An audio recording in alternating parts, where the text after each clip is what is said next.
I'm Jason, we're the Table Monkeys, and today we are going to finish talking about the arm wrestling hill of arm wrestling techniques. Yep, and we're going over the inside side of the hill today. We're going to cover H2, H3, and P1. Yeah, and they all start very similar, so that's why we're going to cover them all together, because it's really just about how you finish, like the pressures you want to apply at the end, and they can all be kind of done like in combination of each other as well. So it's once you know one, you can really kind of lead to the other three as well. Yep, and we said we're finishing the hill today because we've covered all the other moves, and this all started from the high hook. Yeah. Obviously the king of hooks, the most fundamental position. Card up in the window, and then that is what we call H1, right? And like Alex said, it's the most fundamental because you have all the fundamentals intact. So if you're the strongest guy on the table, you should be able to get to that position, and it's definitely the position you want to get to. Yeah, but if you can't and you still want to go on a hook, then you start giving things away so you can secure your cup, because cup is the main thing in a hook, and the thing that you're going to give away most of the time is pronation. Yeah, so basically the number one thing to getting to H2, 3, or P1 is to set the hook, right? So like we said, they all kind of start the same.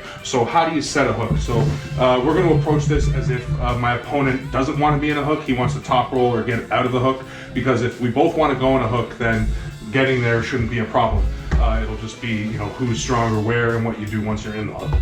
So if he wants to get out of the hook, he's trying to roll away and roll out of here using mainly his pronation, right? So again, real quick, if you think about the hand and the hill, your pronation and your riser are what attach to each other, and your supination and your cup or your flexion are what attach to each other. So all your outside moves are pretty much accessed through pronation and back pressure, and all your inside moves are accessed through supination and flexion. So he wants his pronation and I want my supination, so I want to take his pronation away. Yep. So the first thing I want to attack is his pronation. And there's a couple ways to do that. You hear people talk about getting behind the person's hand or diving forward, like Michael Todd calls this like an American hook, where a European hook is like pulling you towards yourself to like set your cup. We find the best way to do it is really to actually attack to the side. So you're kind of doing a bit of both. Like I am applying back pressure and trying to pull my opponent towards me, and I am trying to get my wrist ahead of his wrist, but I'm mainly doing so by attacking his thumb and going to the side, right? First thing, attack first pronation, reduce my ability to apply back pressure, and then from there, then you start attacking different weak points. Yeah, so the best way to do that, first thing is you're gonna wanna grab low. So if you think about your thumb, it's kind of got two parts that you can grab it from, the top bone or the bottom bone. If you're top rolling, you're gonna usually grab your opponent high. Again, you want to leave the knuckle exposed, but you're going to want to mainly grab him by this part of his thumb. If I'm hooking, I kind of want to grab him by the lower part of the thumb. So I'm grabbing a little lower, and then I'm still going to keep my knuckles high and get as close to his thumb knuckle as possible, but my main contact point is this part of his thumb, right? So that's grabbing low. So that's the first thing I'm going to do. And then I like to have my elbow a little back on the pad and all the way to the outside of the pad, because I'm going to come across the pad and I want to give myself as much real estate as possible. Yeah, right? To go side and to go forward. Yeah, and then I've got my leg wrapped around the leg of the table in order to give myself something to drive off of, to push against, right? And I've got my hip against the table. So what I'm going to do on the go is just come straight to the side. Again, I'm in the setup, I'm gonna have my pronation set and I'm gonna be fighting for height and pronation here. But on the go, I'm gonna give that pronation up and dive forward to set my cup and my supination. Yeah, he's creating multiple threats in the setup, which is what advanced arm wrestlers do, so you don't know where they're going. Exactly. I can't telegraph too much of what I want, right? Yeah. So holding my pronation, I've got myself on the side of the pad. On go, I'm jetting forward and giving up my pronation in order to set my cup. This is a hook. I've got my hook set. I've got my flexion set. I've got my shoulder behind my hand, and I've got the center of the table controlled. Yeah, and if I'm a top roller, I'm screwed. I have no access to back pressure. My pronation is gone, and you've got the higher hand too because he's supinated. So I'm screwed. You've got your hook set, and now you can do what you want. Yeah, access the other three, which we'll show you what those pressures are next. Okay, so we just discussed how to set a hook. Now, once you're in a hook, that's where the different pressures come into play, and you can decide what part of your opponent's is a weak point and then how to attack it. Yeah. So Obviously, H2 is a drag hook. You're dragging, you're pulling your opponent away from their arm, you're attacking their bicep. Yeah. Derek Smith actually did a really good video about this kind of thing with Larry Wheels, and basically what he talks about is that you've got the 3 joints. So again, the first thing we did was attack the rotation, so that's your opponent's hand. The next thing is, like Alex said, you're going to want to decide, is it their bicep or their shoulder that you want to attack. So as he said, if we're in the hook and he drags against me, he's going to drag me down, that's going to be attacking my bicep. Yeah, but if his bicep is super strong and I don't feel like I can attack it, then maybe it's his shoulder and his elbow that I can attack. And that's H3, hook and drive. So I've set the hook and I'm just gonna continue driving to the side while maintaining my cup so his pronation doesn't get engaged. Continue driving to the side and bring him outside the shoulder even more. Yeah, exactly. So again, either he's going to be able to bring my hand down, and if that's not working, he's going to try to bring my hand outside my shoulder. And again, you can do a combination of these two. He could hit to the outside a bit, then drag down, and just kind of work those different angles until you find a gap or create a gap. That's why it's good to know both, so you can use them both in the match to trick your opponent or just make it hard for them to hold on to you. Yeah, and it's also how they kind of attach to each other through the fundamentals. So like when you hear Bob Brown talking about people getting into a hook and they just want to drive their one lane, well, if they were able to search a little bit and apply different pressures, they don't have to go from a hook to a top roll. There's a lot of different pressures you can apply from just the hook, right? Yeah.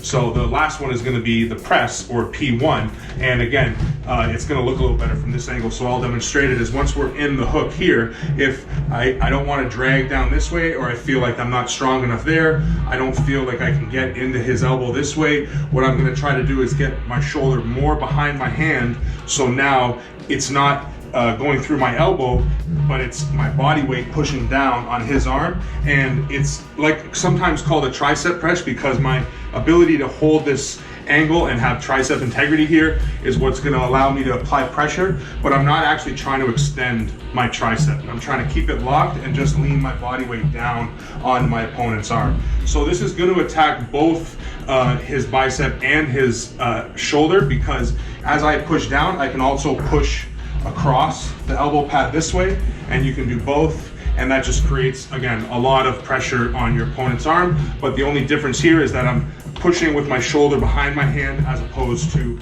dragging through or driving through my elbow. Right, so it's much more about that down pressure as opposed to side pressure. Yeah. So that's the 3 moves. Now we're going to discuss the counters, so how you can beat those 3 moves. Okay, so as we said, for all 3 of these moves, it's about setting the hook in order to figure out where you're going to go from there. So the best way to counter these moves is to keep people away from setting their hook. And if you think about the history of arm wrestling, the top roll was basically the invention to counter the hook, because before the top roll, people used to literally just start, pull right in a hook, even sometimes without holding hands, like literally wrist to wrist. Yeah. But once people started figuring out how to roll people through their hands and bend people's hands back and get to the outside, this created the top roll. So the standard, basically every top roll will beat every hook in some way, but it becomes about fundamentals and where your strengths are. Right? So there would be some top rolls that be better suited for this hook or that hook, and you'll just have to figure out So which one is better, right? And so basically with H, we're going to define what's better between H2 and H3. So H2 is about dragging and down pressure, right? It's about going away and going down. So the best counter for that is going to be up pressure and back pressure, or a posting top roll. So T1 is basically or predominantly the best counter to an H2 or a dragging top roll. So if he wants to drag me down, I'm going to try to get up and into his hands and then pull through this way. If he wants to go more to the side, then it's going to be T3, because T3 is more about back pressure or dragging pressure, coming to the back of the pad, and it's not about as much as going up through the hand. So, and also with both of those, H2 or H3, he's trying to set a cup, and with T3, I'm trying to set my cup as well. So we kind of set our cups together, and as long as I get enough back pressure and maintain my pronation and don't get caught here, I'm going to be in a good position holding him out of his hook to either pull him out of his shoulder or get my shoulder behind it and then attack his bicep. And P1 is kind of the same thing, because it is a committing shoulder move. Dragging style top rolls work well against it as well. Yeah. or just straight side pressure. So T2 obviously is a great top roll to kind of beat any of the hooks, because it's really just about maintaining your fundamentals and then hitting straight to the side. And if you get a P1 arm wrestler outside of his shoulder, then he gets stuck out here and really can't access his power. Yeah. So if you're a good enough T2 hitter or like T2 puller where you can hit quick enough to the side that I can get him out of his shoulder, that's going to work for you know, an H3 or even an H2. Like if you're trying to drag and I just get you outside of your shoulder too quick, the chances are you're not going to be able to access your power. So again, if you're good enough, fast enough with T2, that's going to work for both of them, but predominantly T1 versus H2 and T3 versus H3. Yep.